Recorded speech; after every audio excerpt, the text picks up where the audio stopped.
l'Espai d'Interioritat Francesc Palau de Barcelona y las hermanas carmelitas misioneras y yo os damos las gracias por estar aquí en esta sexta conferencia de este ciclo de la espiritualidad y el cuidado. La conferencia de esta tarde sobre el cuidado en los colectivos vulnerables estará a cargo de María del Mar Galcerán, que desde aquí saludamos. Y para presentar a María del Mar, vamos a conectar, hemos invitado a María Viñas, trabajadora social, licenciada en Teología, máster en Sociología y actualmente presidenta de la Fundación María Raventós, que se dedica en Barcelona a la acogida de mujeres en exclusión social y con hijos a cargo. Buenas tardes, María. Hola, buenas tardes a todas y a todos. Veo algunas caras conocidas, aprovecho para saludaros. Y bueno, deciros que es un verdadero placer realmente tener el privilegio de presentar la conferencia de hoy y también a la ponente de hoy, a María del Mar. La conferencia de hoy viene precedida de dos conferencias muy significativas y que han sido excelentes las dos, bueno, como todas las conferencias de este ciclo, Pero esta viene precedida de dos conferencias. Una fue el cuidado de la interioridad que nos dio María del Mar Albaján, abadesa del monasterio de Santa Cecilia de Montserrat, y también por la conferencia que nos dio Javier Melloni sobre el cuidado de la fe y las creencias. Javier Melloni, antropólogo, bueno, de todos conocidos y jesuita en la cueva de Manresa. Me parece que tiene todo el sentido que el tema del cuidado en los colectivos vulnerables siga al de la interioridad y al de la espiritualidad. Y no por cualquier modo, intentaré explicar por qué creo que tiene tanta relación el que después de la interioridad hablemos hoy de los colectivos vulnerables. Es de todos conocidos la frase de Karl Rahner, que dijo ya hace tiempo: el cristiano del siglo XXI será místico o no será. Lo dijo hace años y la verdad es que últimamente estamos viendo en los últimos años cómo, no sé, veo que estáis en muchos lugares, ¿no? Pero en Barcelona tenemos la librería Claret, la librería de las Paulinas, y vemos como la estantería y el espacio dedicado a temas de espiritualidad, de interioridad, de mística, mística para la vida cotidiana, mística de andar por casa, están proliferando y cada vez son más los libros que hay sobre estos temas y felizmente también conferencias, cursos, retiros que nos hablan de interioridad y de espiritualidad. Yo quisiera señalar hoy brevemente un elemento en que coinciden todos los maestros de espiritualidad. Hay muchos más, pero me parece que viene al caso esta tarde señalar este elemento. Y es que yo al menos en todo lo que he leído, en los cursos que he ido de espiritualidad, de interioridad, coinciden todos los autores. Y dicen, la interioridad sin solidaridad no resulta creíble. Esta es una frase de Javier Melloni, que nos dio la conferencia pasada, pero también José Tolentino, seguro que muchos os suena, que es un autor que está escribiendo muchísimo actualmente sobre interioridad y espiritualidad y mística. Pues José Tolentino define la mística con estas palabras. Dice, la mística es la experiencia integral de la vida. El místico es el que vive abierto a la amplia extensión de la realidad, atento y comprometido con el dolor del mundo. Y es decir, ¿cómo podemos saber si nuestra experiencia de silencio, si nuestra experiencia de espiritualidad, de interioridad, cómo podemos saber si va en buena dirección? ¿Cómo puedo saber si mi experiencia de silencio, de interioridad, no es una evasión? Y ahí me parece el dato tan importante que todos los expertos coinciden. Si esta experiencia de interioridad, de espiritualidad, no desemboca en un compromiso con los más débiles, con los más vulnerables, si mi experiencia de interioridad, de espiritualidad, no nos lleva a un compromiso activo con el dolor del mundo, no vamos por buen camino. Y hoy tenemos una invitada, una conferenciante excepcional, para profundizar precisamente en la relación entre interioridad y el cuidado de los más vulnerables. María del Mar Galcerán. Ella es pedagoga y ha dedicado la gran parte de su vida laboral, creo que más de 25 años, a la docencia universitaria en la Facultad de Pedagogía de la Universidad Ramon Llull. Esta dedicación la compaginó también con un trabajo pastoral en la Delegación de Pastoral Universitaria de la Diócesis de Barcelona. En el año 2015, Mar deja su dedicación académica e inicia una nueva etapa laboral como coordinadora de proyectos del Lloc de la Dona, que es la entidad que tienen las Hermanas Oblatas, un centro de atención social a mujeres que viven en contextos de prostitución o también que han sido víctimas de la trata de personas. Mar, además, es poeta y muy prolífica. Tiene una gran actividad en redes sociales donde da a conocer sus pensamientos y su poesía. Y como bien dice ella, la poesía también puede ser un instrumento de compromiso, de anuncio y de sensibilización social. María del Mar es una mujer académica, activista y poeta. Creo que son tres cualidades que se complementan y potencian mutuamente para vivir como ella vive, compartiendo con pasión esperanzada la vida con los más vulnerables. Pues es un gusto, María del Mar, contar hoy contigo. Tienes la palabra cuando quieras. Bueno, muchas gracias, María, por la presentación. Gracias a todas y a todos los que estáis aquí escuchando.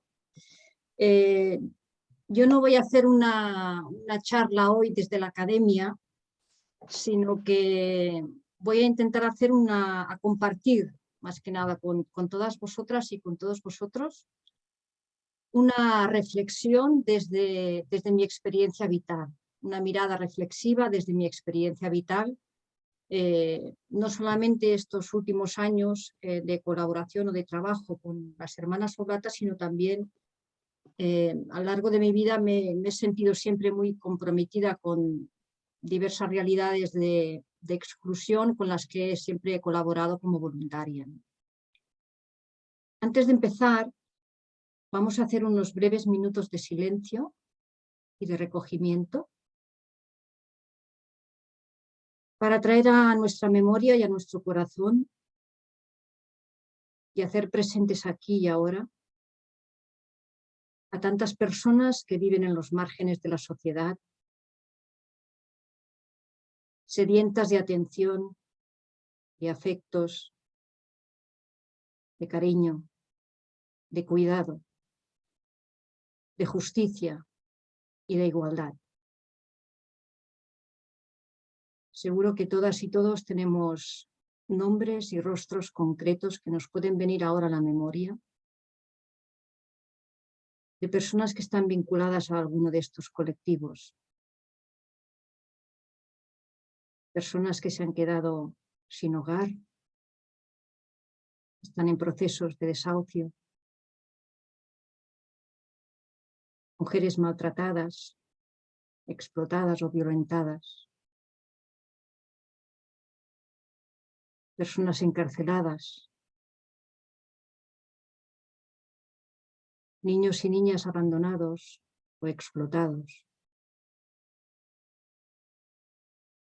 personas migrantes que se han visto obligadas a salir de sus países, perseguidos por la guerra, la violencia, la inseguridad, la pobreza, enfermos mentales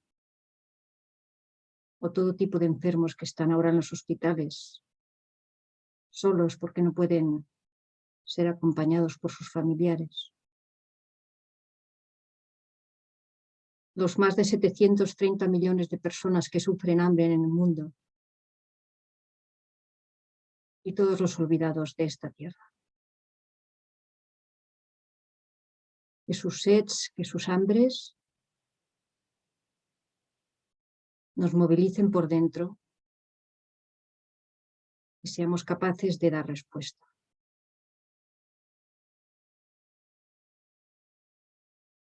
Cuando quieras, Ana.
Bien, pues con este silencio y con este clamor de estas imágenes, voy a empezar la exposición, que va a tener dos bloques diferenciados. Un primer bloque donde voy a hacer una aclaración más conceptual o una aproximación a los términos de colectivos vulnerables y de cuidado, es decir, qué decimos o qué queremos decir cuando hablamos, a qué nos estamos refiriendo cuando estamos hablando de colectivos vulnerables y cómo entiendo yo el cuidado en estos contextos, ¿no? Esto sería el primer bloque, y luego un segundo bloque en el que me extenderé quizás un poco más, que es el que da más respuesta al título de la charla, ¿no? Que sería cómo, cuáles son los aspectos que intervienen en el cuidado en los colectivos vulnerables, ¿no? Y que yo los he llamado, los llamo, ¿no?, las 5 pedagogías claves del cuidado en los colectivos vulnerables. Como ha dicho antes María, soy pedagoga y siempre me sale por de formación profesional esta mirada, ¿no?, esta interpretación. Y en este segundo bloque habrá 5 puntos, voy a hablar de 5 pedagogías: la pedagogía del compromiso, la pedagogía de la gestualidad, la pedagogía de los vínculos o de los úteros maternos, la pedagogía de la emancipación y la participación, y finalmente la pedagogía de la esperanza. Bueno, también quería primero que todo daros disculpas porque me cuesta mucho hablar mucho rato en castellano y es probable que en algún momento me encalle o me salga alguna catalanada, que digo yo. O sea que ya de entrada cuento con vuestra comprensión. Vamos por el primer punto. ¿De qué hablamos cuando estamos hablando de colectivos vulnerables? ¿A qué nos estamos refiriendo? Porque ¿acaso la vulnerabilidad no es una característica también nuestra, propia de toda persona? ¿No somos también nosotros y nosotras seres vulnerables que formamos parte de estos colectivos, ¿no? Realmente el ser humano, la humanidad, es constitutivamente vulnerable. Somos seres frágiles, ¿no?, que nos podemos romper, somos seres que nos pueden herir. La palabra vulnerabilidad, que viene del latín, vulnus, significa herida, Y ya en el Antiguo Testamento, por ejemplo, en los relatos simbólicos del Génesis, ya se nos recuerda esta condición de humildad y de fragilidad, ¿no? Cuando Dios le dice a Adán, pues, que del polvo de la arcilla, ¿no? Te he sacado y polvo y arcilla te convertirás, ¿no? O en muchos momentos esa otra metáfora que aparece también en la Biblia, ¿no? Del ser humano como una vasija de barro frágil que puede romperse, moldeada por Dios, que sería el alfarero, ¿no? Ciertamente la vulnerabilidad es una característica, como decíamos ahora, intrínsecamente humana, ¿no? A veces la percibimos con más intensidad en la infancia y luego también en la vejez, pero toda la vida, ¿no? Está ahí, esa herida, ¿no? Y un ser vulnerable es aquel que no es capaz, de sobrevivir al margen de la atención y del cuidado. Un ser vulnerable es aquel que no es capaz de vivir al margen de la relación, al margen de la compasión, al margen de ser necesitado y acogido por otro. Somos seres desde el inicio necesitados de acogimiento, necesitados de interdependencia. Justamente por eso, porque somos frágiles, porque somos vulnerables, porque estamos expuestos, ¿no? A las heridas del mundo, que dice Joan Carles Melick en su último libro, ¿no? Por desgracia, pues hemos vivido y todavía quizás vivimos de espaldas a esa vulnerabilidad, y las sociedades modernas nos hemos ido construyendo, nos hemos ido asentando en un antropocentrismo muy autónomo, muy independiente, muy autosuficiente, muy desvinculado, ¿no? Con un aferrado individualismo, a veces enfermizo y despiadado, que es incapaz muchas veces de reconocer a un nosotros, a una alteridad, ¿no? Y esta autosuficiencia ha llegado a olvidar algo tan fundamental como nuestra interdependencia, ¿no? Y el olvido de nuestra vulnerabilidad, el olvido de esta interdependencia, es la raíz de todos los problemas, ¿no? Es la raíz de la avaricia, es la raíz de la soberbia, es la raíz del orgullo y del peor de los males, ¿no? Porque estas cuestiones, ¿no? El orgullo, la soberbia, la avaricia, ¿no? Es lo que acaba de alguna manera provocando injusticias, ¿no? Es lo que acaba provocando las injusticias de aquellos que buscan de alguna manera su autoprotección a costa de la apropiación de los demás, ¿no? A quienes solamente se reconoce como puros instrumentos para la propia utilidad o para el propio autoservicio, ¿no? Y así asistimos de manera prácticamente impasible, ¿no? Por ejemplo, a la depravación y a la usurpación y al expolio de todos los recursos del continente más rico del mundo, como África, ¿no? Y luego nos quitamos de encima, además, a los que vienen en busca, por lo menos, de algún suspiro, ¿no? de lo que les hemos robado, ¿no? Estas desigualdades, estas injusticias, constatamos además que van creciendo, ¿eh? Todos los informes sobre exclusión social, informe FOESA y otros informes, pues detectan, ¿no? Este aumento de las desigualdades, de las injusticias y de las situaciones de exclusión social. También aquí, en las entidades del tercer sector, vivimos, ¿no? Con especial preocupación el intenso crecimiento de esta pobreza, de esta desigualdad, de esta exclusión, y vamos viendo cómo se van sumando a esos colectivos que ya podríamos decir que estaban en situaciones de mayor vulnerabilidad y que estaban más en los márgenes, se van sumando personas que hasta ahora no estaban en las cunetas, sino que estaban dentro, digamos, del sistema, ¿no? Y ahora pues ya ves en las famosas colas del hambre a personas que es la primera vez que se acercan, digamos, ¿no? A pedir alimentos o que se acercan a los servicios sociales, personas que se han quedado pues, sin recursos, sin trabajo, etcétera, ¿no?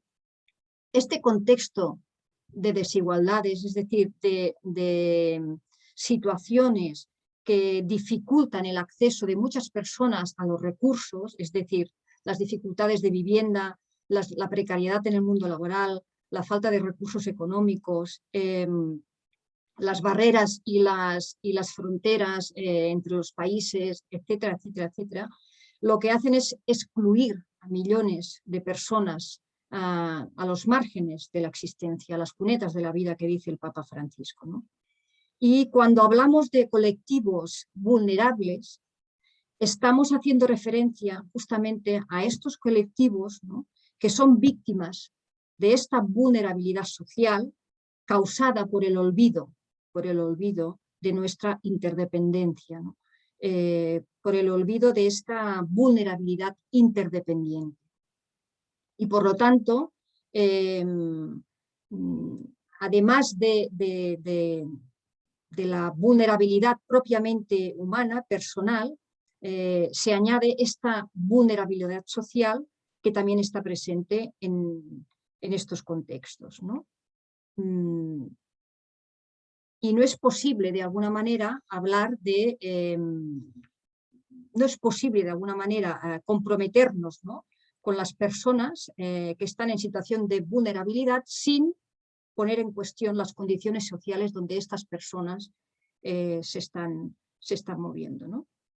Por lo tanto, aquí tendremos que hablar, por un lado, de la vulnerabilidad personal, pero también vamos a distinguir esta vulnerabilidad social, que son las situaciones del contexto, ¿no?, que generan que haya personas que vivan en situaciones de protección, de bienestar, de recursos que aseguran sus cuidados, y personas que viven en contextos sociales que excluyen, ¿no?, que descuidan, ¿no?, que imposibilitan que estas personas pues, puedan tener unas condiciones de bienestar y de vida digna, ¿no? Vamos al segundo punto. No, antes de entrar a hablar del cuidado, solamente quiero hacer una afirmación, ¿no?, que está muy unida también a lo que comentaba María al principio, ¿no? Y es que no podemos cuidar nuestra vida espiritual sin comprometernos con el sufrimiento humano, sin comprometernos con esta herida esencial, ¿no?, con esta herida infinita de la que habla también José María Esquirol en su último libro. ¿Por qué? Y ahora pues vamos a entrar en el segundo punto del primer bloque. ¿Qué entendemos por cuidado, ¿no?, o a qué me estoy refiriendo? No podemos vivir sin cuidado, lo hemos dicho al principio, porque somos seres vulnerables, ¿no? Nuestra vida, nuestra existencia no puede permanecer si no es cuidada. Una planta, si no la riegas, si no la cuidas, ¿no?, muere. Pues bien, el cuidado es lo que nos salva de la desesperación, lo que nos salva de la muerte, ¿no? Y el cuidado no es posesión de ningún género, aunque hay algunas corrientes feministas que nos lo quieren hacer creer, ¿no?, sino que el cuidado es la esencia y el núcleo divino de todo ser humano, independientemente de su género. Porque es aquello que nos permite generar y sostener la vida. El cuidado es lo que nos permite sostener y generar la vida, la emergencia de la vida, más allá de cualquier identidad. Y eso es la espiritualidad. La espiritualidad es la emergencia del misterio de la vida. Por lo tanto, el cuidado nos conecta con el origen de nuestra existencia, con nuestro útero materno. Y hay también multiplicidad de imágenes en la Biblia de ese Dios cuidadoso, atento, misericordioso, con la vulnerabilidad de la vida. Un Dios que, como nos dirá el salmista, nos tejió en las entrañas de nuestra madre y, como dice el profeta Isaías, nos lleva en sus brazos y nos sostiene hasta el final de nuestros días.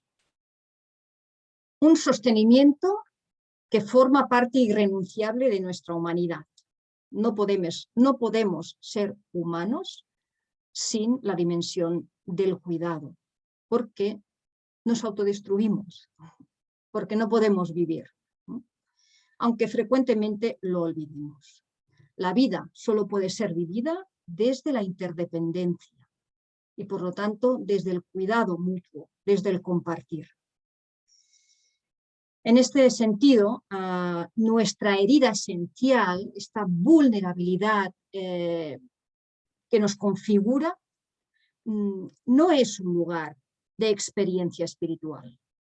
Lo que es un lugar de experiencia espiritual es el encuentro con el otro, es decir, el cuidado, es decir, lo que es una experiencia espiritual es el sentirse sostenido por alguien en esa herida, ante el sufrimiento o ante la adversidad.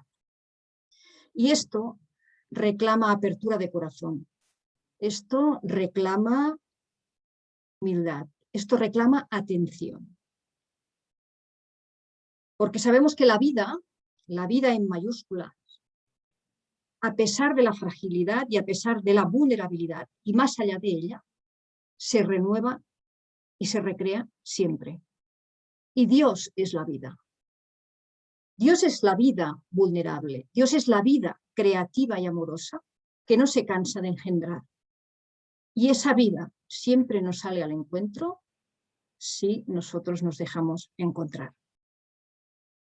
Quiero hacer un apunte solamente sobre dos dimensiones del término cuidado que me van a venir bien para lo que luego explicaré, ¿no? Ya sabéis que la palabra cuidado, porque esto supongo que ya lo habréis, ya habrá salido, ¿no? Proviene, bueno, tiene dos acepciones, ¿no? Ya tiene una primera acepción que significa pensar, reflexionar, ¿no? Viene del latín cogitatus, recordar la famosa máxima cogito ergo sum, pienso luego existo, ¿eh? Claro, curiosamente tiene este término o esta acepción está más relacionado con un acto del raciocinio, ¿no? Y no tanto con un acto de actuar, que es con lo que generalmente asociamos el término cuidado. Y está bien porque el participio de este verbo de cogitatus es cogitare, y cogitare sí que quiere decir poner en movimiento, quiere decir una acción orientada al crecimiento, a hacer crecer. Es decir, que tiene también una dimensión activa.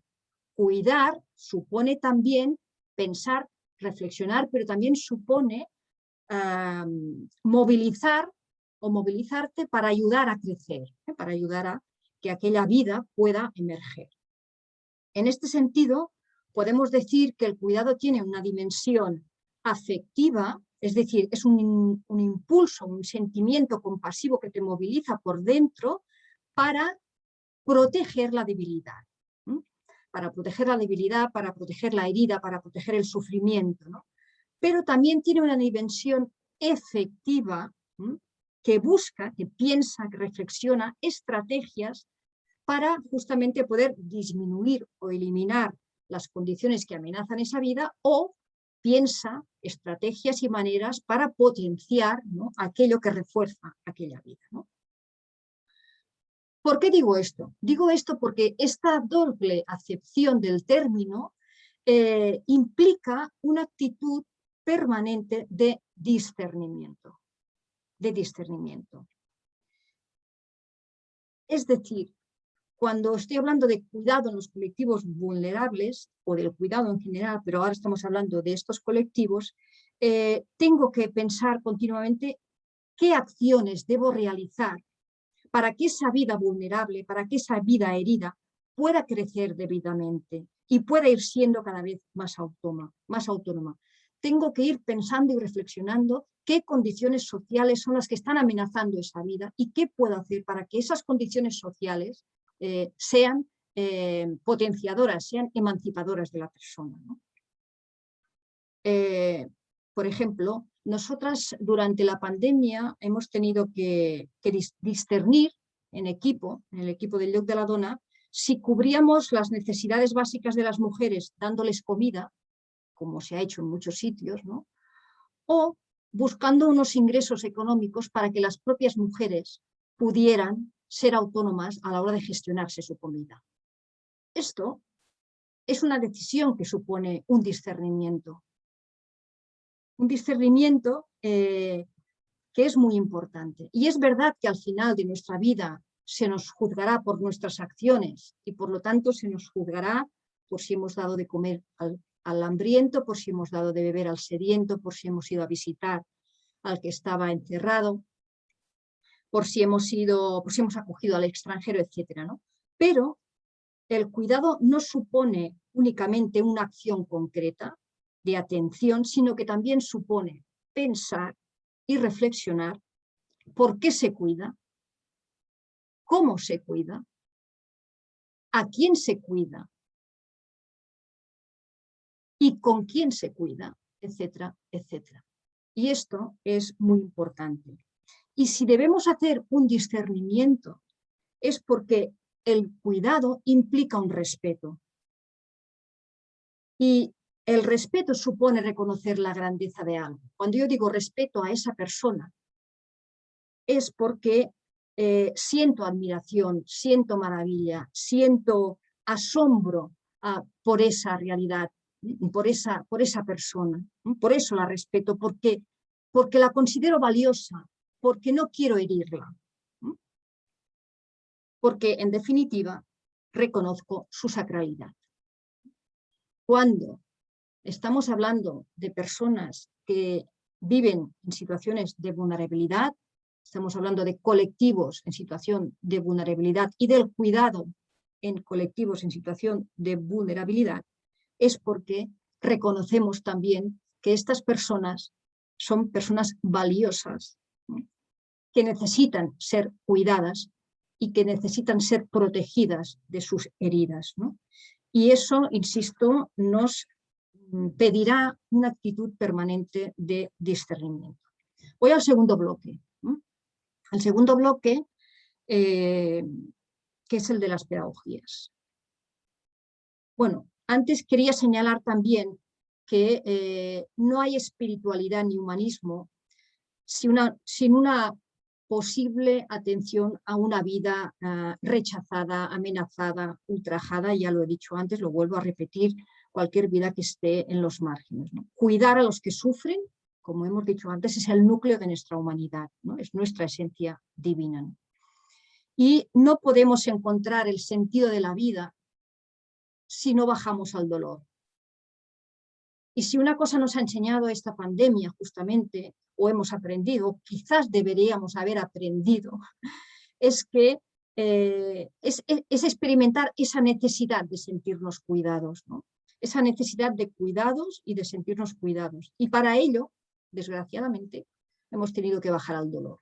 Es decir, quizás para ello, para ser más conscientes de la importancia del cuidado, hemos tenido que experimentar en la propia piel la amenaza de la propia muerte, o incluso hemos tenido que experimentar la muerte de algún familiar, de algún ser querido, o hemos tenido que experimentar, ¿no?, el dolor de ver a personas que cada vez pues, están más excluidas y más en los márgenes. Por eso el cuidado, más que una orientación ética, es una experiencia existencial o una experiencia espiritual, ¿no? Porque es lo que nos permite ponernos en el lugar del otro y comprometernos con esa realidad, ¿no? ¿Y cómo se hace esto? Pues voy a señalar 5 aspectos. Voy a entrar en estas pedagogías, en estas 5 pedagogías clave del cuidado a los colectivos vulnerables. Pedagogía, lo utilizo como sinónimo, o para mí la pedagogía podríamos decir que en este contexto es ese saber hacer para ayudar a ser.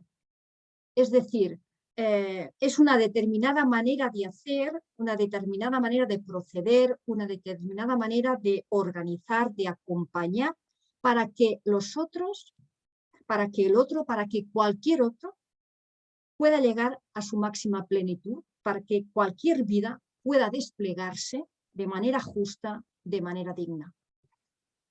La primera pedagogía, la pedagogía del compromiso de las 3 Ds. Ds de dedo. La pedagogía del compromiso de las 3 Ds son desvelar, deconstruir y denunciar. Desvelar la realidad, el primer punto. Desvelar la realidad es el primer movimiento para el cuidado. Es decir, para poder cuidar necesitamos descubrir necesitamos ver y necesitamos ser conscientes de las heridas del mundo. Necesitamos ver cuáles son esas realidades que realmente necesitan más atención. Y hay auténticas catástrofes en el mundo que no se ven, que no aparecen en los medios, que no se escuchan y que precisan de un cuidado de manera irremediablemente urgente, ¿no? Persecución de minorías étnicas que están siendo perseguidas y en proceso de extinción, millones de mujeres que sufren mutilaciones de matriz, de ovarios, para que luego se mercantilice con esos órganos y se puedan cubrir las ansias de maternidad de otras personas que viven en sociedades, las sociedades del bienestar, la explotación sexual, la explotación laboral, la violencia en las redes, en fin, un sinfín de situaciones que aparecen invisibilizadas para muchas personas, ¿no? Y ante estas situaciones generalmente se producen pues dos actitudes, una de la de insonorización o ceguera, ponerse tapones y no oír, no querer ver, ¿no? Porque, bueno, prefieres huir, ¿no? Y no enterarte de todas estas situaciones para no comprometerte, o bien otra situación que se da que es la normalización o la banalización de estas situaciones. Llega un momento que el input que recibimos es tan grande que llegamos a normalizar situaciones que son un verdadero atentado contra la vida humana, ¿no? Y ya nos parecen tan normales y además nos sentimos como tan impotentes y lo autojustificamos tanto diciendo, bueno, es que como no puedo hacer nada, como no se puede hacer nada, como esto no tiene remedio, ¿no? Pues llegamos a, bueno, de alguna manera, insensibilizarnos, ¿no? Ante estas realidades, ¿no? Por eso el cuidado también es un clamor desesperado de atención, ¿no? De necesidad de ser desvelado. Por eso el cuidado necesita desvelar estas realidades que necesitan ser cuidadas y supone un ejercicio de atención profunda y detallada de la realidad de los empobrecidos de la tierra. En la palabra del buen samaritano, ¿no? El samaritano iba por el camino, pasó, vio y se compadeció. Estaba en movimiento, pero vio y se compadeció. Se compadeció y vio lo que mucha gente no veía, ¿no? Bien, no podemos pasar indiferentes ante las realidades del sufrimiento humano y tenemos la responsabilidad de desvelarlas y de mostrarlas al mundo, de ponerlas encima de la mesa, de ayudar a que la gente haga experiencia de ese dolor. Claro, cuando en una sociedad donde todo el mundo huye del dolor, todo el mundo huye del sufrimiento. Y la única manera de sanar el sufrimiento es bajando a ese dolor, desvelando ese dolor, tocando ese dolor, viendo ese dolor, poniendo nombre a ese dolor, poniendo rostros concretos a ese dolor. Y cuando uno para y atiende al malherido que está en los márgenes, cuando uno para y desvela esa realidad, cuando uno para y muestra esa realidad y la toca con sus propias manos, empieza una historia nueva. Empieza una historia nueva no solamente para la persona herida que está en los márgenes, sino para el que baja al lado de la persona que está herida y la atiende. Hay un fragmento de Isaías que me gusta muchísimo, cuando dice: cuando dejes libres a los oprimidos y acabes con toda la tiranía, cuando compartes tu pan con el hambriento y recibas en tu casa al pobre, etcétera, etcétera, dice: entonces brillará tu luz como el amanecer y tus heridas sanarán muy pronto. Tus heridas. No dice las de ellos, las de los que están en los márgenes, que también seguramente ayudarán a sanar, sino tus heridas. Y tus heridas y mis heridas y nuestras heridas tienen mucho que ver con el desasosiego inconsciente por culpa de nuestro egoísmo, de nuestro individualismo, de nuestra autosuficiencia, de nuestra soberbia. Salir de la propia zona de confort del propio ego para atender al otro nos lleva realmente a una situación nueva de recreación y de esperanza para todos. Y eso implica un compromiso con la desvelación de estas realidades. Segunda D, de construir los prejuicios y la estigmatización. Los colectivos vulnerables suelen ser muy frecuentemente victimizados. Sufren la crueldad de ser considerados muchas veces culpables de su situación. Se construye un discurso social que culpa a las víctimas de la situación que están viviendo, ¿no? Si eres pobre, si estás excluido, si ejerces prostitución, si estás en la cárcel, ¿no? Si tienes una depresión, es por tu culpa, es porque algo habrás hecho, es porque habrás cometido una serie de errores en tu vida, ¿no? Y eso genera unos profundos sentimientos de culpa, de vergüenza, de baja autoestima. Es lo que se conoce como responsabilidad internalizada, ¿no? Donde la víctima acaba sintiéndose responsable de todo lo que le ocurre, ¿no? Y esta responsabilidad internalizada se convierte en un potente mecanismo de estigmatización, porque la persona tiene la sensación que no puede salir de la situación en la que está.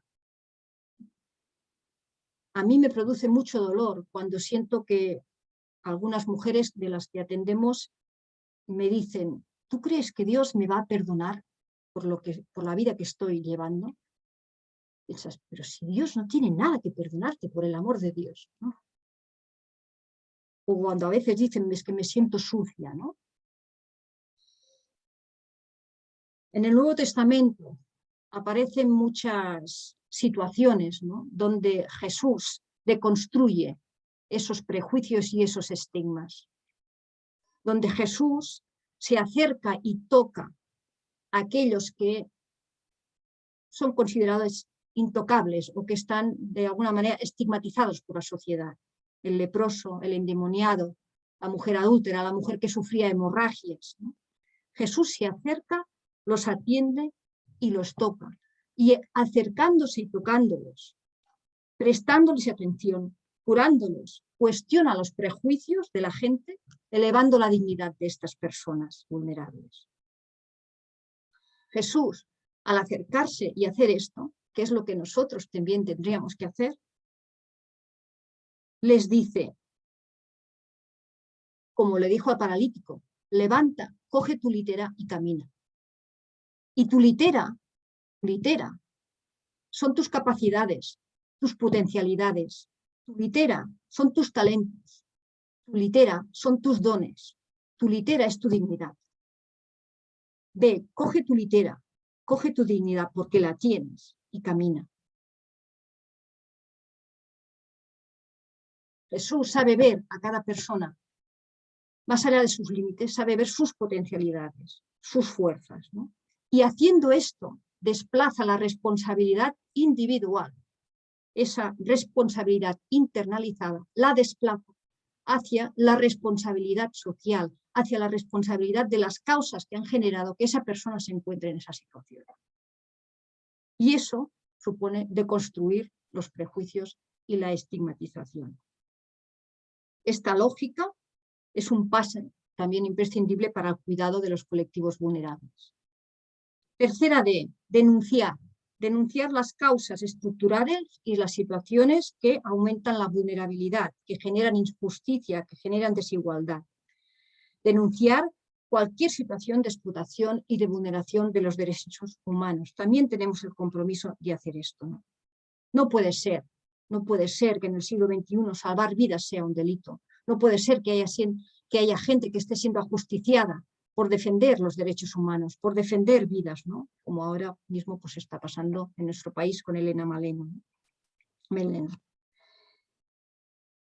Y denunciar las situaciones de injusticia y las causas que generan situaciones de exclusión pasa también por denunciar nuestro propio sistema de vida, por denunciar nuestro propio modo de vivir. ¿Qué vida estamos llevando? ¿Qué modelo socioeconómico estamos sosteniendo? ¿Qué modelo de producción? ¿Qué modelo de sostenibilidad del planeta? Es el momento en que el modelo económico neoliberal ha llegado a su fin. tenemos que repensar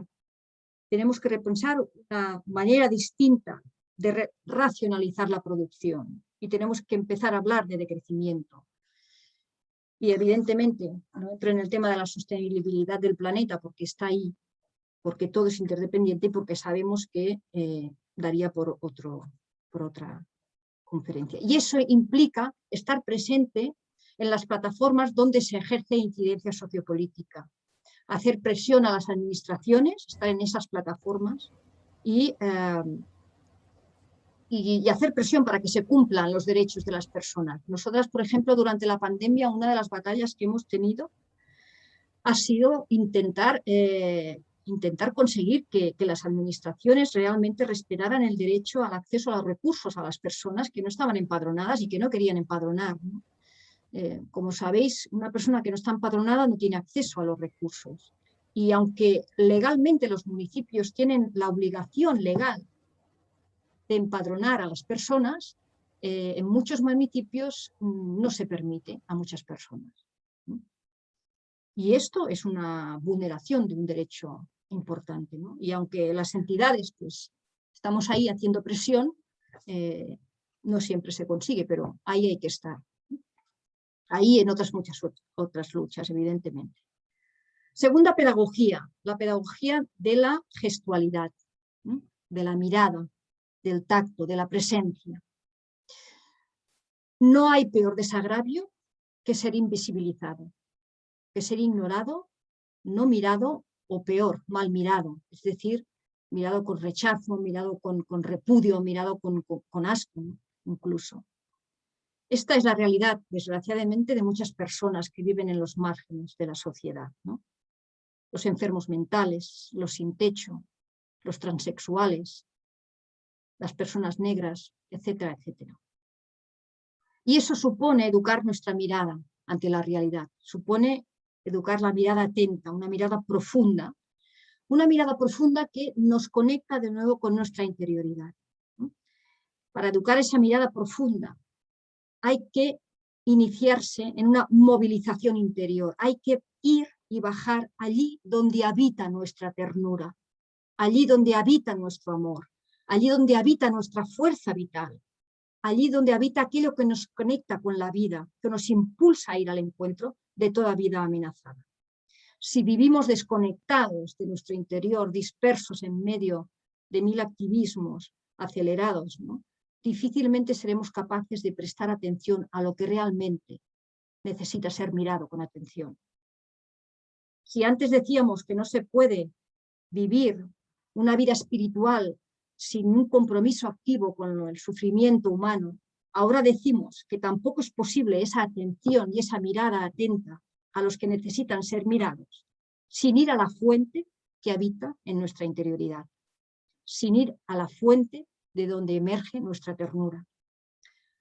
Y en este sentido el silencio y la quietud son imprescindibles para una mística de los ojos abiertos. Una visión que brota de la conmoción compasiva con la fragilidad y con la vulnerabilidad. Y cuando uno ve y mira el dolor humano, entonces se siente impelido, ¿no? Realmente a protegerlo. Hace un par de años se acercó a nuestra entidad Daniela, una mujer transexual de mediana edad, que además estaba diagnosticada con una esquizofrenia, era toxicómana, vivía en la calle, era inmigrante, estaba en situación irregular, aunque llevaba más de 10 años aquí en el país. Es decir, que prácticamente podríamos decir que tenía todos los factores de exclusión habidos y por haber, ¿no? Y cuando llegó a nuestra entidad, llegó porque un compañero de la calle le dijo que se acercaran. Cuando llegó, empezó un proceso de recuperación lenta, ¿no? Y un día, mientras estábamos almorzando juntas, bueno, le conseguimos a través de una subvención, conseguimos poderle hacer un primer contrato laboral, una mujer que a los 40 y pico de años de vida, ¿no? Por primera vez en su vida tenía un contrato laboral. Y mientras estábamos almorzando, ella estaba contenta, ¿no? Y alegre y agradecida de haber encontrado, pues, de haber tenido esa situación. A mí se me ocurrió preguntarle qué es lo que había hecho, ¿no? Que pudiera salir del pozo en el que estaba, o sea, dónde se agarró, qué es lo que la ayudó a salir de aquella situación de autodestrucción en la que se encontraba cuando empezó su proceso en el lloc de la dona, ¿no? Y curiosamente no me dijo el hecho de que le ayudáramos a regularizar su situación, de que le facilitásemos un trabajo, de que le buscásemos un recurso para vivir, ¿no? Lo que me dijo fue lo siguiente, me dijo: Mar, a mí lo que me salvó fue una mirada. Fue una mirada. Me dijo: Mar, a mí lo que me salvó fue la mirada de una madre. Sentí por primera vez en mi vida que alguien me miraba con amor. Con ese amor incondicional que no te juzga y que te acepta tal y como eres. Y me dijo: llevo esa mirada grabada en mi corazón. No quiere decir que todo lo demás no fuera importante, no quiere decir que el trabajo, que la vivienda, que la formación no fuera necesaria e importante. Lo que quedó claro es que para esa mujer esa mirada fue determinante. Determinante. De todas maneras, no os penséis que la historia tuvo un final feliz, porque esa persona tuvo recaídas varias, como suele pasar con muchas de las personas que están en situaciones de un deterioro muy alto. Pero esa mirada la llevaba en su corazón, estoy segura de eso, y ahí quedó. Y puede ser que en otros momentos de la vida, muchas veces, uno rescata esos puntos de luz que ha tenido a lo largo de su recorrido vital. La gestualidad la expresamos también con toda nuestra corporalidad, ¿no? Y en este sentido también el tacto, la presencia, ¿no? Son muy importantes.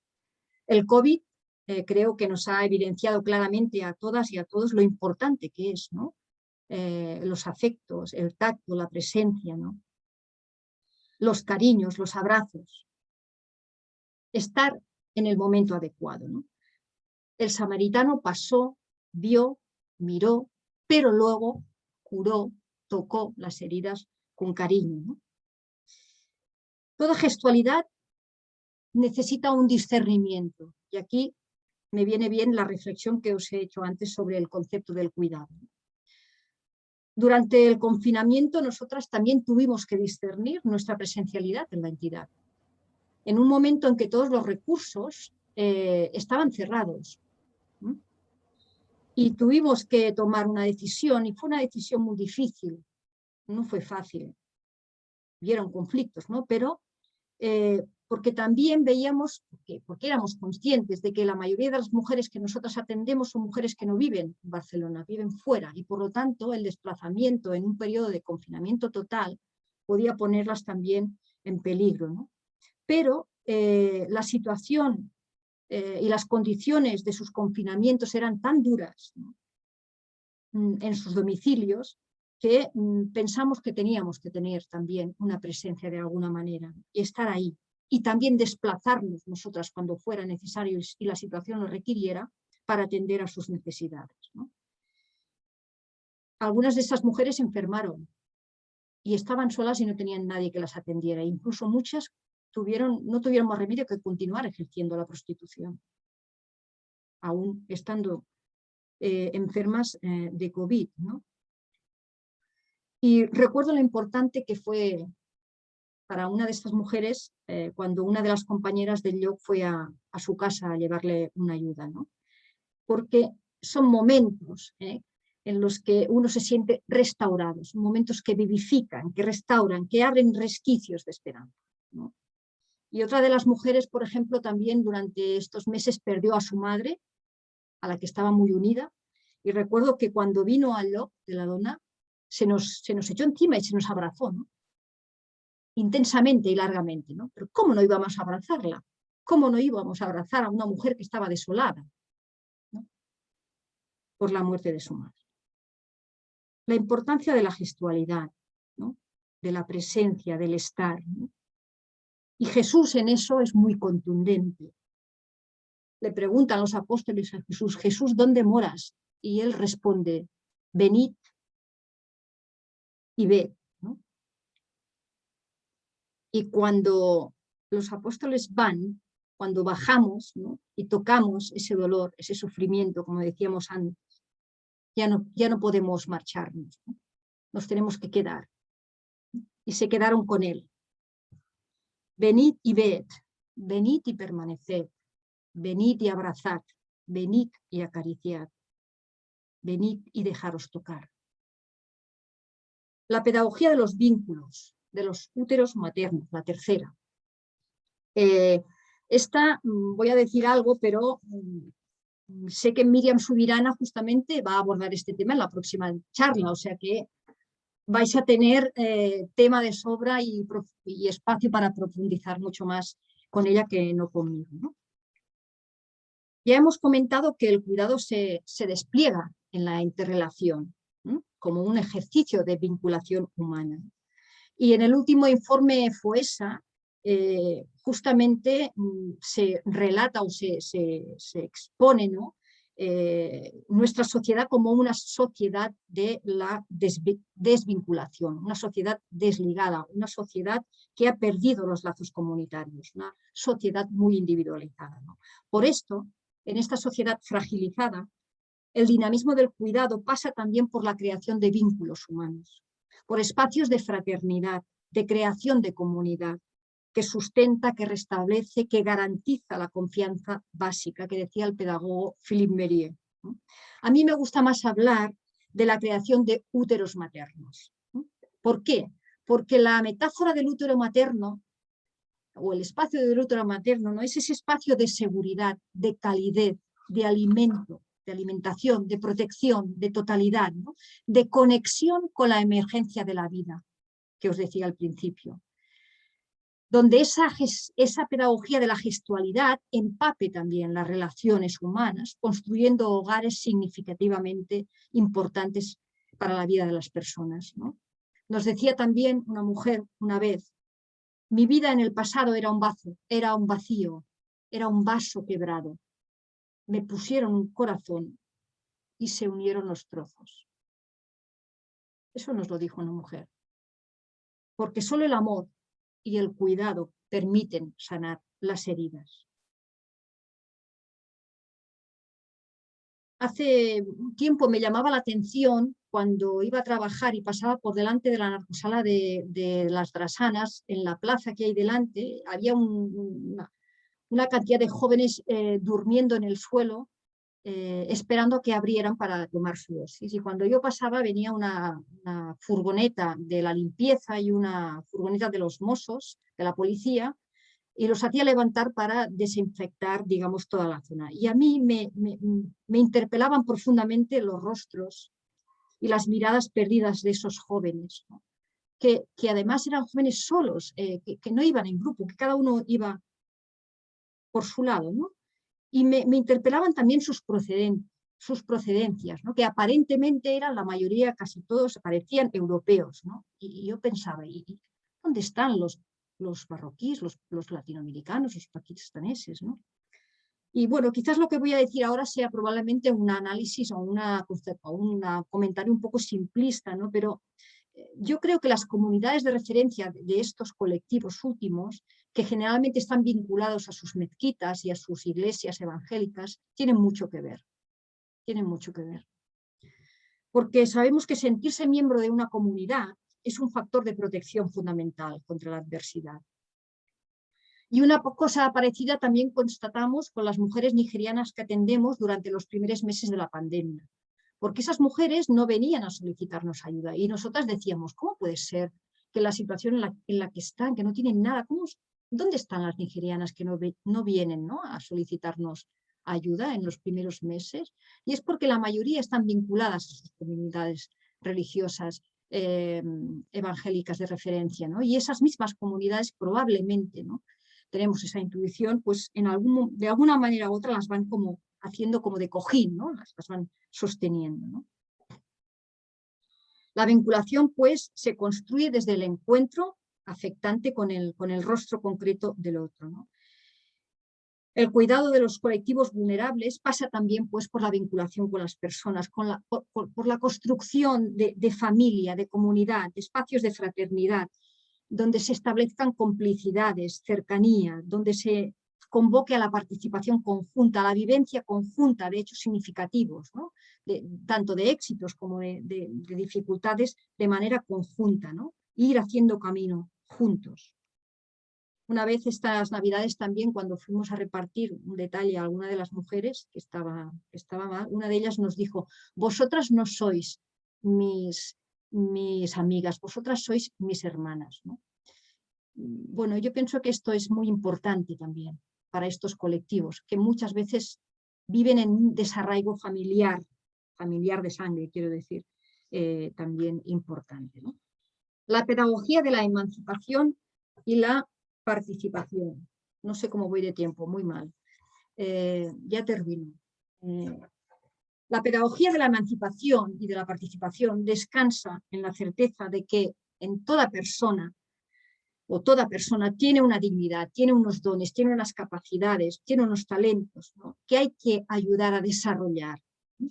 Que hay que llevar a su máxima plenitud.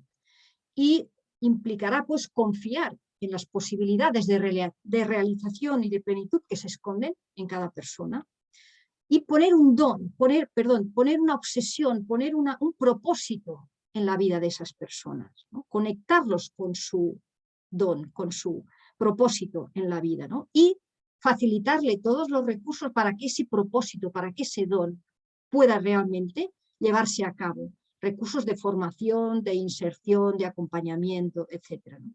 También una vez, esto me lo habréis oído decir algunas personas, una mujer nos dijo: ustedes han sido mi interruptor.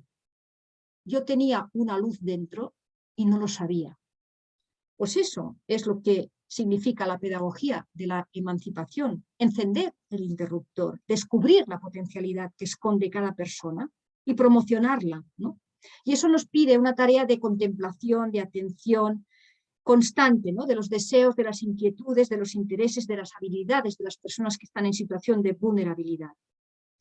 Por ejemplo, en el Dot de la Dona nos dimos cuenta que las mujeres nigerianas tienen un don y una habilidad especial por el canto gospel, y en el 2016 creamos un coro, el coro Dona Gospel, que si hubiéramos hecho el encuentro presencial, pues a lo mejor hubieran podido venir a que nos cantaran alguna cosa, ¿no? Virtualmente es más complicado. Pero bueno, ese espacio realmente ha sido un espacio muy importante para ellas, porque es una manera que tienen de canalizar esas habilidades, de mostrarlas al mundo y a la sociedad y de justamente de construir el estigma, ¿no?, que recae muchas veces sobre ella. Doble estigma, por ser triple, cuádruple, por ser mujeres que ejercen prostitución, por ser mujeres negras, etcétera. También la pedagogía de la emancipación implica promover la participación de las personas, es decir, darles voz en lo social y ayudar a que sean cada vez más autónomas, ¿no? ¿Por qué? Porque la desigualdad sabemos que genera desempoderamiento. Bueno, no me gusta en absoluto la palabra empoderamiento, porque quiere decir dar poder y el poder no me gusta. Me gusta hablar de favorecer la autonomía, de desplegar la autonomía, de que la persona sea lo más autónoma posible en su vida y pueda tener todos los recursos disponibles en sus manos para poder decidir qué hacer con su vida. Y eso también, pues, como os decía, supondrá construir espacios que sean altavoz de sus inquietudes, ¿no? Espacios de participación, de expresión de sus deseos, de sus luchas, ¿no? Facilitarles el uso de la palabra en lo social, ¿no? Esto yo creo que es un reto, creo que es un reto muy grande que tenemos las entidades del tercer sector, que muchas veces lo hacemos todo para ellos, pero sin ellos, ¿no? Nos cuesta mucho a veces realmente integrar en los procesos de la gestión de la propia entidad, del propio hacer, pues la voz y los deseos de las personas que están en esta situación. Y ya termino con la última pedagogía, la pedagogía de la esperanza. Claro, realmente ante la vulnerabilidad, ante la herida, ante las situaciones de dificultad, ¿no? Ante las situaciones propias y las situaciones sociales, muchos desesperan, ¿no? Y es lógico, yo misma muchas veces cuando me miro el mundo, lo miro cada día, ¿no? Pero me da vértigo, ¿no? Y hay la tentación de caer en la desesperanza, ¿no? Y los cristianos la esperanza no la basamos tanto en nuestro ingenio, en nuestra fuerza, en nuestras habilidades, en nuestra sabiduría o en nuestra inteligencia, no. Los cristianos la esperanza la fundamentamos en Cristo. Los cristianos la esperanza la fundamentamos en el domingo de Pascua. La fundamentamos en la resurrección. Porque descansamos en la certeza de que la muerte, el mal, la barbarie, las injusticias, las desigualdades no tienen la última palabra. Porque constatamos que día tras día, a pesar de todo, la vida no se cansa de engendrar y de recrear.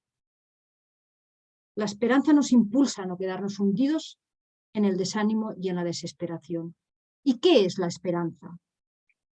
La esperanza no es una utopía ni una idea vaga. A veces la esperanza es una cosa tan sencilla, tan concreta, tan banal, como un vaso de agua cuando uno tiene sed. Como una sonrisa cuando uno está desalentado. Como una escucha atenta cuando alguien necesita ser escuchado. Como una mirada que te rescata del olvido. Como la tarjeta sanitaria que te permite acceder a los recursos.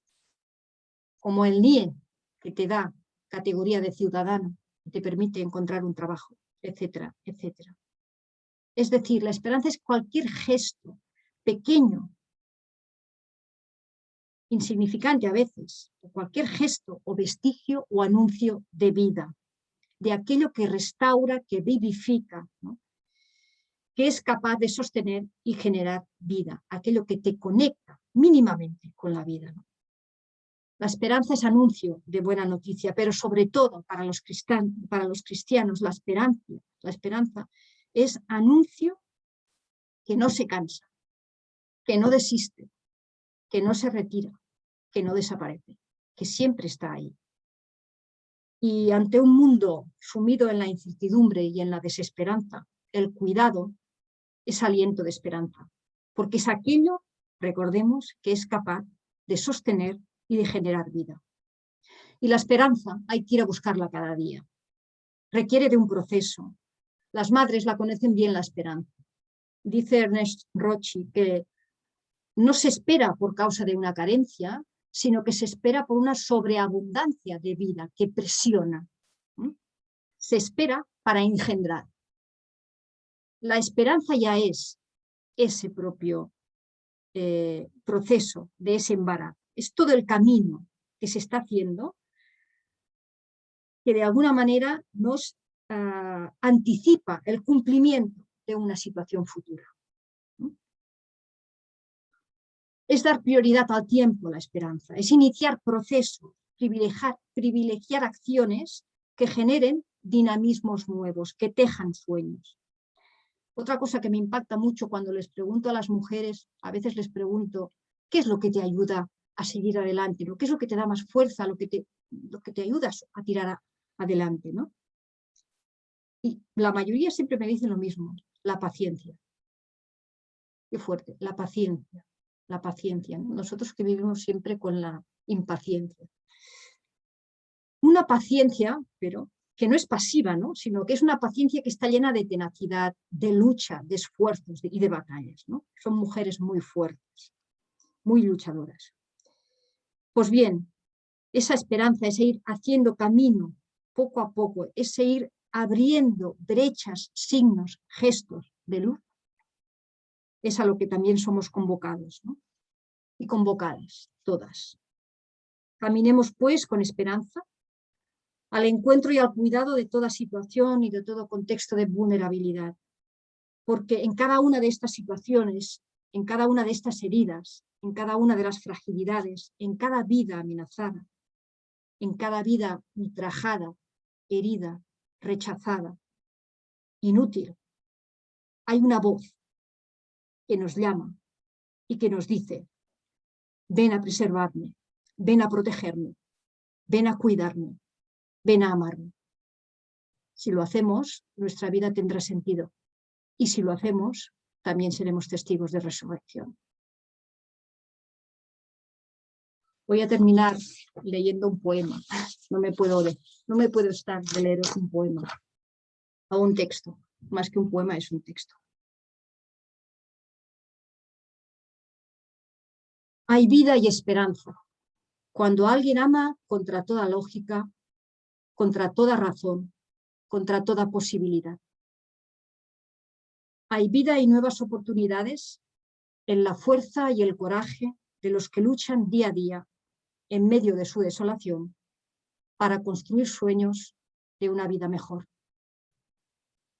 Hay vida y luz en el corazón de aquellos que responden serena y pacíficamente ante la impunidad del mal que los asedia, y en los que no guardan rencor delante de la ofensa y la agresión. Hay vida y belleza en la armonía de la creación y en aquellos que aman apasionadamente todo lo que hacen, no para sí mismos, sino para ofrecerlo al mundo. Hay vida y alegría serena en el corazón de los que saben vivir acogiendo y agradeciendo todo lo que son y lo que tienen, sin desear más o incluso sin tener nada. Hay vida y ternura en los gestos de compasión de los que curan heridas y apedazan las roturas del corazón.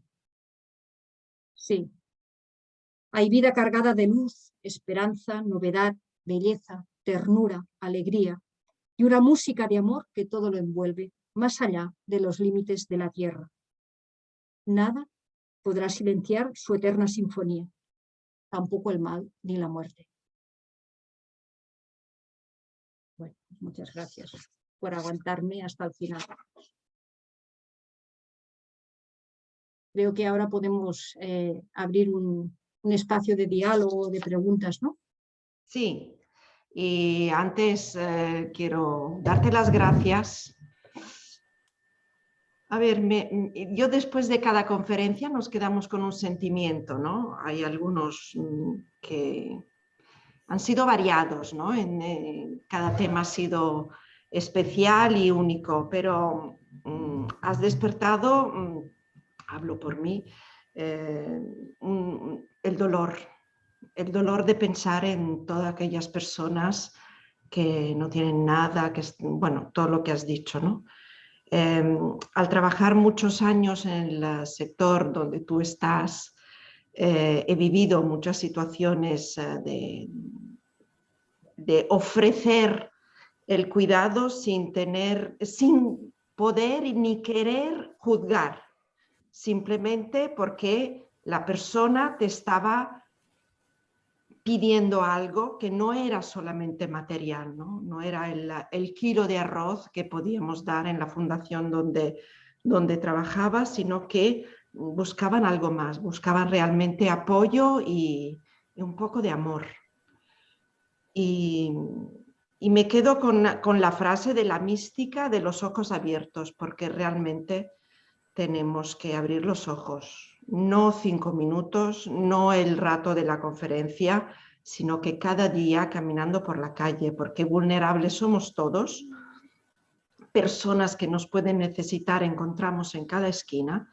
No hace falta que ir a los barrios marginales para poder ayudar y para poder cuidar en la medida de lo posible las personas que nos rodean.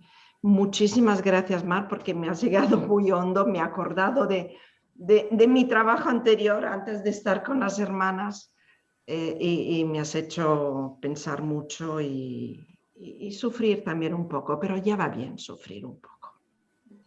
Doy paso a ver si alguien quiere comentar alguna cosa. Estamos aquí puede abrir micrófono y hablar y preguntar o afirmar lo que queráis.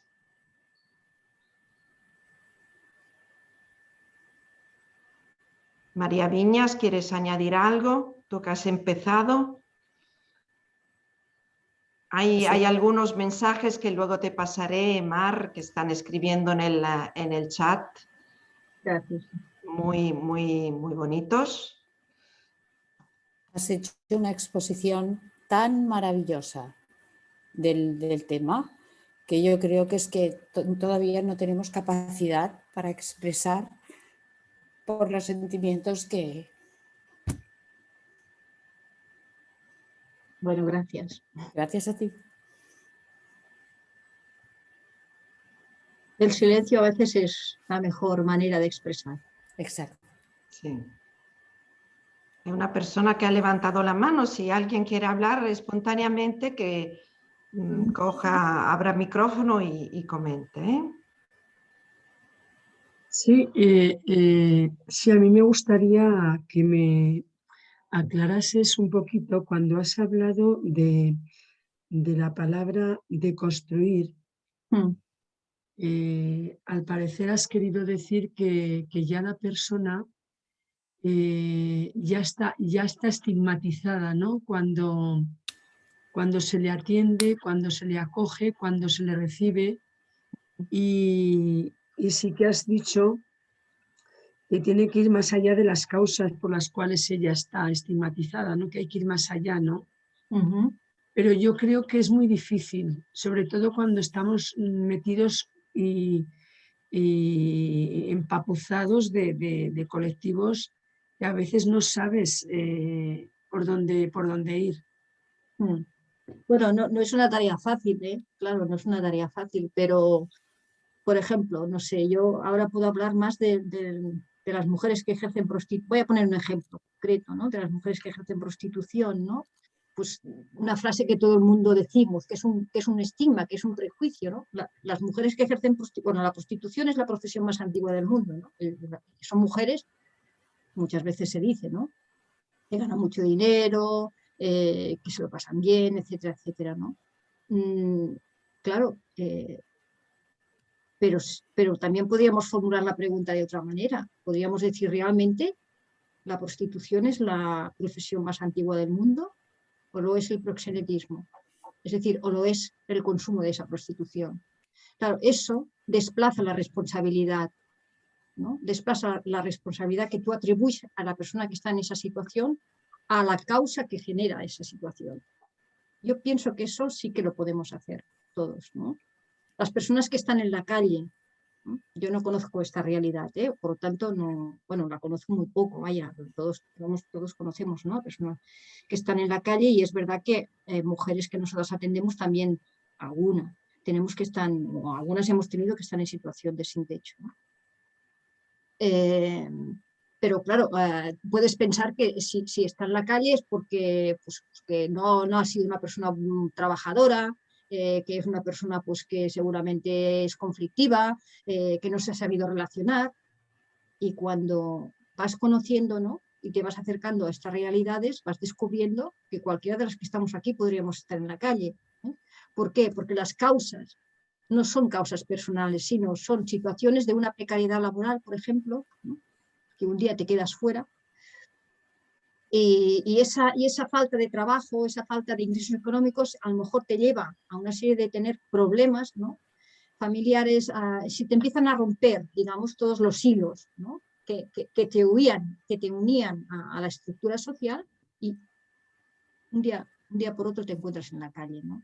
Y eso no es culpa de esa persona, es culpa de todas estas cuerdas, digamos, ¿no? De todas estas circunstancias sociales. Y ese trabajo de ir deconstruyendo cada uno pues, en los colectivos en los que se mueve, creo que es una responsabilidad que no es fácil, de acuerdo, pero que tenemos la responsabilidad de hacer, ¿no? Gracias.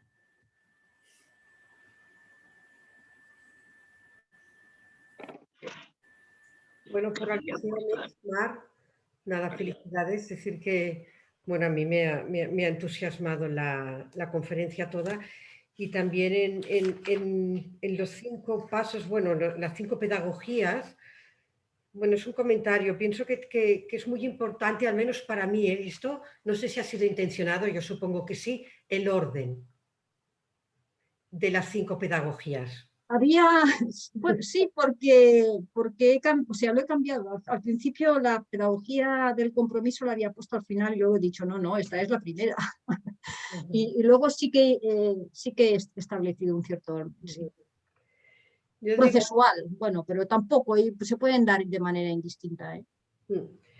pasa que ciertamente, al menos hablo también desde la experiencia de la Fundación, Atención a Mujeres, no son realidades tan duras o degradantes como las que estáis en el lloc de la dona, pero bueno, hay historias de vida muy duras. Pero sí que hemos visto que sin vincular, ¿para qué me voy a capacitar? Si no le importó a nadie.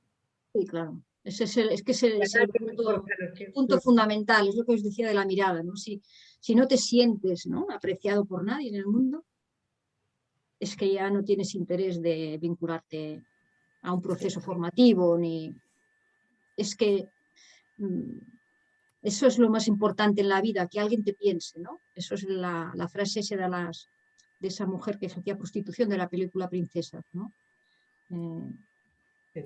Que decía esto, ¿no? La autoestima de estas personas está por bajo tierra, o sea, si son personas que saben que están rechazadas socialmente, en el caso de la prostitución, pero en el caso de todos los inmigrantes que nos encontramos en la calle, que piden, no sé, que se te acercan y tal, ves mucha gente, yo lo observo, ves mucha gente que gira la cara, ves en el momento en que miras, la sonrisa es ostras, y si hablas un ratito, no sé. Entonces estas personas, esa conexión, ¿cómo se tienen que sentir? Yo pienso que cualquiera de nosotros, es decir, cualquier de ellos, en su circunstancia de vida vivida desde que nacieron, sus circunstancias, las diferentes variables que les han ido pasando, desde la inteligencia, los medios económicos, el lugar del país, el desamor, o que ni lo han conocido, una persona que no ha conocido el amor no es capaz de amar, una persona que ha sido maltratada, maltrata, en la circunstancia del otro seríamos igual. Bueno, esto también son prejuicios, ¿eh? ¿Tú crees? Prejuicios, claro, porque no es verdad, ¿no? Tenemos la vida nos constata, ¿no? Y eso es lo sorprendente, eso es la maravilla de la vida que a mí me emociona cada día, es ver que personas que contra toda lógica, contra todo lo esperado, dan respuestas de una fortaleza, de una bondad, de una maravilla, de una resiliencia que te desbordan, personas que a lo mejor, pues eso que tú dices, han sufrido violencia y maltrato desde pequeñas, ¿no? Y que son de una generosidad, de una ternura, de una entrega, de una bondad, es decir, no. Sí, pero habrá habido circunstancias en ellos o lo que tú decías, ¿no?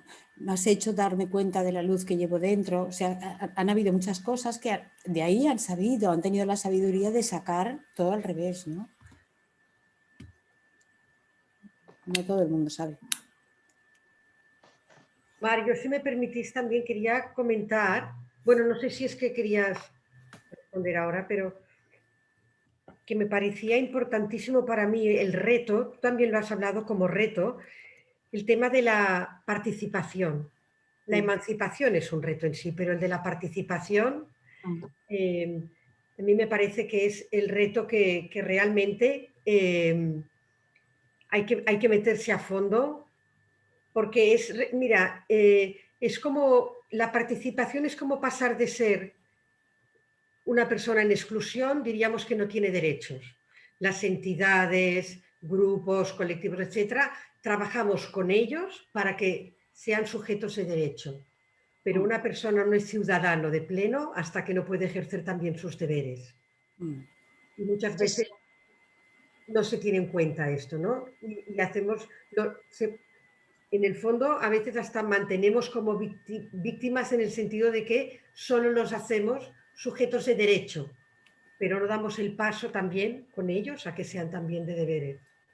No sé cómo lo ves. Sí, Ivan Illich en los años 60 ya dijo, ¿no? Ya criticó muchísimo a los profesionales de la acción social y decía aquello de que los servicios sociales y los profesionales en general de la acción social lo que hacemos es incapacitar y deshabilitar a las personas que están en situación de vulnerabilidad, porque cuando vienen, ¿no?, muchas veces van pasando de profesional en profesional y les vas diciendo, no, tú tienes este problema y este, y este, y este, y este. Tú lo derivas a otro sitio porque necesitas otro recurso, porque, claro, como tienes tantos problemas, tienes que ir pasando por todos los recursos que te puedan solucionar la multiplicidad de problemas que tienes, ¿no?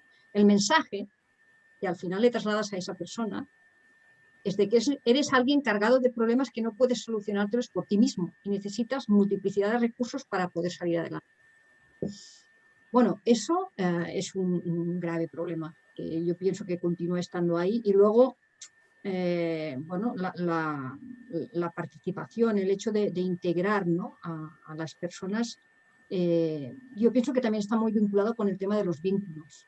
Es decir, en la medida que vemos a la otra persona como alguien con la que estamos haciendo camino, con la que estamos haciendo la vida. Esto pasa en una familia. En una familia, ¿no?, más o menos se va participando, ¿no? Todos, más o menos por igual. Una familia normal y corriente. Hay una relación que nunca es igualitaria porque los padres están en un sitio, los hijos están en otro, eso ya lo sabemos, ¿no? Pero sí que hay una apertura, ¿no? ¿Por qué? Porque hay un conocimiento, porque hay un vínculo, ¿no?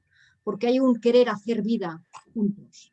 Cuando eso se da, entonces la participación puede ser también más real, ¿no?, más auténtica, y ahí está.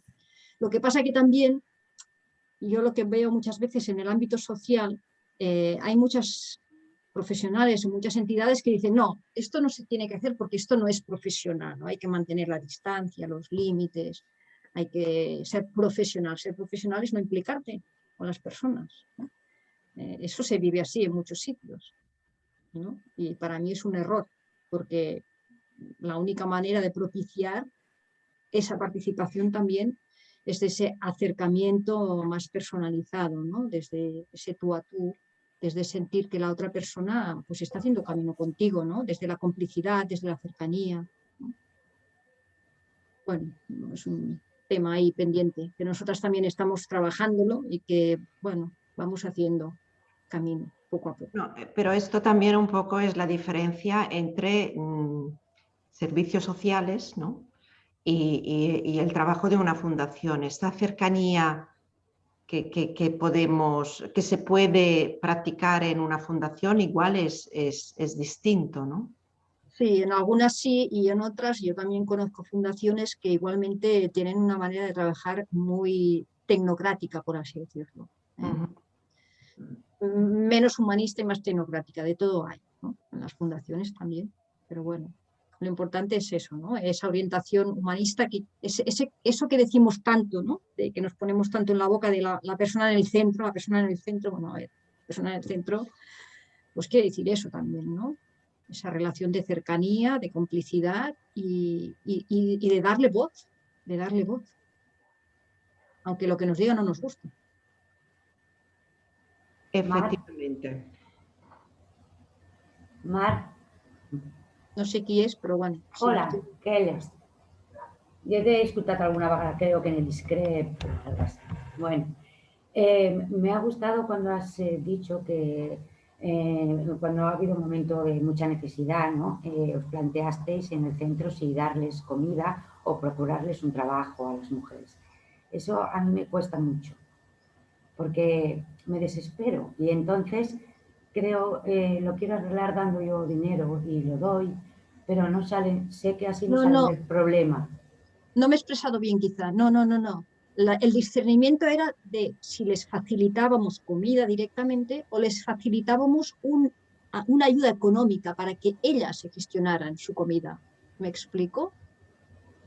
Es decir, o derivarlas a un comedor, por poner un ejemplo, o derivarlas a un comedor, ¿vale?, social, donde podían comer, o darles nosotras una ayuda monetaria para que con ese dinero se compraran la comida que ellas quisieran. Vale, pensaba que decías que les no, trabajo no hay, conseguido trabajo. Claro, eso sí que se debería promover su autonomía, ¿no? Claro, eso también lo hacemos, pero...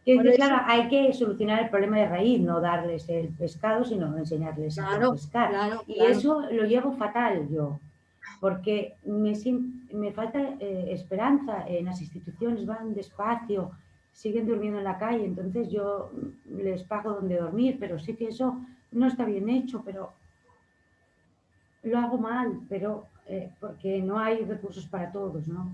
Y sé que en el fondo estoy agravando el problema, porque eso no les va a sacar de la situación, ¿no? Pero lo único No, que pero yo puedo dar es dinero, que es lo único que me sobra un poco, ¿no?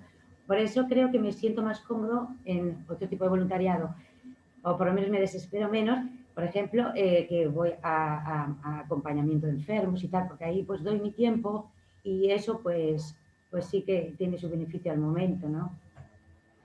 bueno, es lo que decía del discernimiento, ¿eh? Por eso es tan importante el discernimiento en todas estas situaciones, porque no es nada fácil, ¿eh? Hay que encontrar un equilibrio, es decir, ojalá pudiéramos conseguir trabajo para todas las personas para que pudieran ser autónomas, ¿no? A nosotras nos pasa lo mismo, es decir, además las mujeres que atendemos están en situación irregular, no pueden trabajar en el mercado laboral Es formal. lo que Son pasa mujeres. con las del centro donde yo estoy. Entonces es tan difícil encontrarles un trabajo que es lo que les daría dignidad, porque qué horror que se sientan necesitados de pedir. Pero es que si no, si duermen en la calle, no van a poder salir de eso. Entonces al menos Pero quiere decir que incluso en este caso, o sea, lo que está clarísimo es que a esas personas les tienen que poder tener cubiertas sus necesidades básicas. Tenemos que luchar para que esas necesidades básicas estén cubiertas, ¿no? Y el discernimiento está siempre igualmente ahí, porque hay muchas maneras de cubrir esas necesidades básicas, ¿eh? Hay maneras que pueden ayudar a favorecer más la autonomía y otras no. Aún así, por ejemplo, nosotras que optamos por darles ayudas económicas, aún así optamos por eso, pero eso implicó un esfuerzo muy grande de la entidad no sé qué pasa. no sé qué pasa. Digo que esto supuso que tuvimos que hacer campañas específicas de captación de fondos para poder dar ayudas. Si no hubiéramos tenido los recursos económicos, entonces no hubiéramos tenido más remedio, porque no vas a dejar morir de hambre a alguien. O sea, bueno, de hambre, o sea, gracias a Dios en nuestra sociedad nadie se muere de hambre. Aquí, por ejemplo, en Barcelona, porque de recursos, digamos, asistenciales de comida hay un mogollón. O sea, No, de hambre no, pero de dormir en la calle sí. bueno, de frío sí, y de agresión y de violencia en la calle, sí, esto sí, ¿no? Bueno, Hay que quiero decir ayudar a eso, las ¿no? Que el instituciones. discernimiento tiene que estar ahí, es permanente, continuo, ¿no? Cómo cuidar, ¿no? Cómo hacerlo, con quién, a Aunque quién, sea un poco más a porque a largo estas plazo. mujeres sí, a otras no. Es que, claro, tampoco Claro. se puede atender a todo el mundo, y ese Exacto. discernimiento lo tienes que hacer, ¿no? ¿A quién cuido? ¿Por Sí. qué cuido? ¿A quién priorizo? Exacto. ¿Con quién quiero cuidar? ¿Por qué con esta entidad y con la otra no? Claro, todo esto es un discernimiento permanente, ¿no? Ya, y es difícil porque hay tantos. Gracias. Mar, podríamos estar horas, supongo, porque el tema es amplísimo, cosas por hacer, hay muchísimas. Yo espero que cada uno haga lo mínimo posible y ya será mucho, porque hay mucha gente por ayudar, hay muchas fundaciones, como tú dices, pero si cada uno hace una cosa al día, ya que sea una mirada, que sea un euro, ya se solucionan muchas cosas, ¿no? Y se ayuda a mucha gente, se cuida a mucha gente. Pues yo doy las gracias, ¿no? Si no, Gracias a todas por no hay escuchar. nada más, doy las gracias. Una pregunta, Sí. el texto último que has leído, Sí, ¿quién te es lo mandaremos, el tranquilo. autor? El autor, bueno, saber el autor ya lo... Sí, Gracias. sí, sí, lo mandaremos. Ahora cuando envíe la grabación de la conferencia, mandaremos el texto. Ya lo hemos Gracias. hablado con Mar. Mar? Vale, merci. Muy Pues bien, nada. pues muchas gracias y seguimos adelante, haciendo camino. Seguimos adelante, Con esperanza. cada uno con sus posibilidades, pero sí, hay que hacer algo. Este mundo mejor tiene que ser una realidad. Gracias, Mar, gracias a todos por participar. Y os recuerdo, el mes que viene ya os informaremos de la conferencia, de la última conferencia de este ciclo. Muchísimas gracias, buenas noches a todo el mundo y un saludo especial a Mar y a María Viñas, María del Mar Galcerán y María Viñas Pic. Gracias. Gracias. Muchas gracias y un abrazo a todos. Y a no perder la esperanza. Bona nit i gràcies. Bona nit. Gràcies. Adéu, adéu. Adéu.